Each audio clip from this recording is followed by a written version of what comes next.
I love problems because I have solutions. I like coming up with them. It just comes out natural.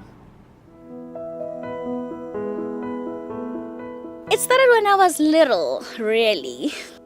My parents used to just give you money for an allowance for the week. And it was too little. After school, when I came back home, I used to actually make little ice bags that we made out of Kool-Aid, and you freeze it, and then you sell it to the kids around the community. I used to make money just like that, and it will triple my allowance. And when you come up with ideas and solutions to problems, you can never stop thinking about it and innovating it. But when you have that powerful mindset of innovation and courage, then you are an entrepreneur.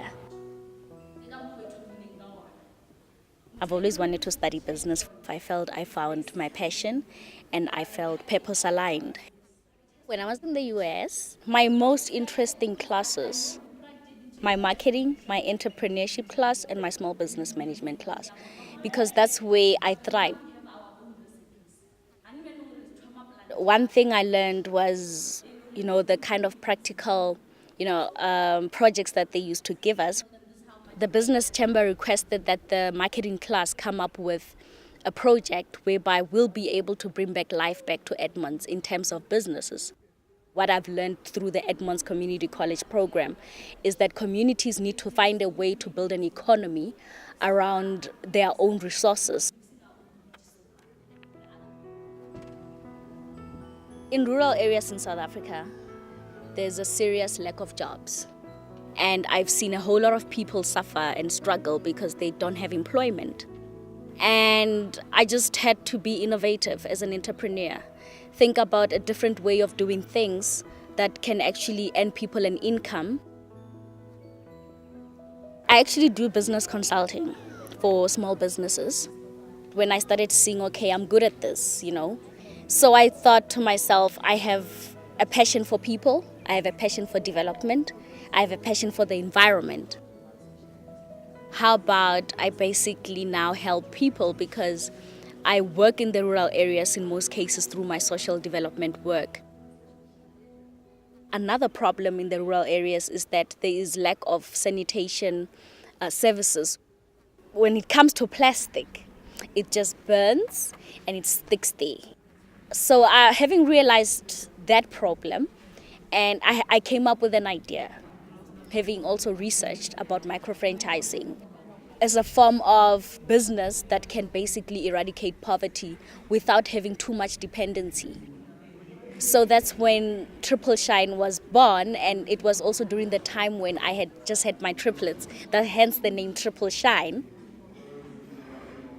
I was sitting at home washing dishes during my maternity leave. When just having that detergent in my hand, I was just thinking, hey, people are refilling paraffin, people are refilling milk, nobody's refilling detergents.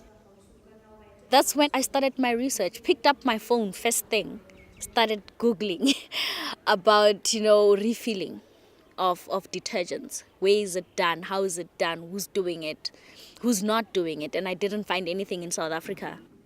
So I applied the theory of change to it and started writing the problem first, stating the problem, coming to the reason why it happens, and my solution towards the problem, as well as, my minimum viable product.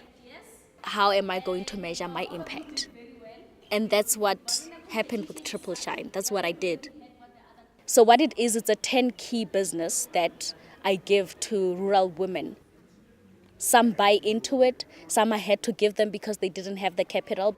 I realized a problem is most of them are not educated and either don't have business experience. Therefore, having something that would be a business in a box, where you get training, you get the marketing also aspects in it. Because when people in the community support their business, they are also saving the environment from the single-use packaging of plastic.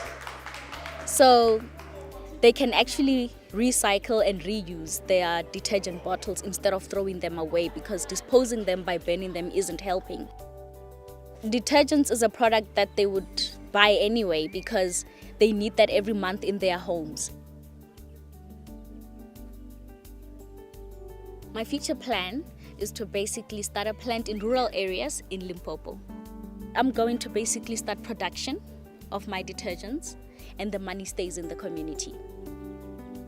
So having that kind of education in the US where you're taught critical thinking, you ask questions, you no longer just accept anything. It's not just a matter of waiting for the government to come and bring, special aid from outside, but the people themselves can start somewhere and start something and bring change. You can't just sit there with an idea. If it means finding another way, we have to do it. I always go south when everybody goes north. And that's why it's exciting to be an entrepreneur, because I bring that forth. I am different, I am unique, and I love it.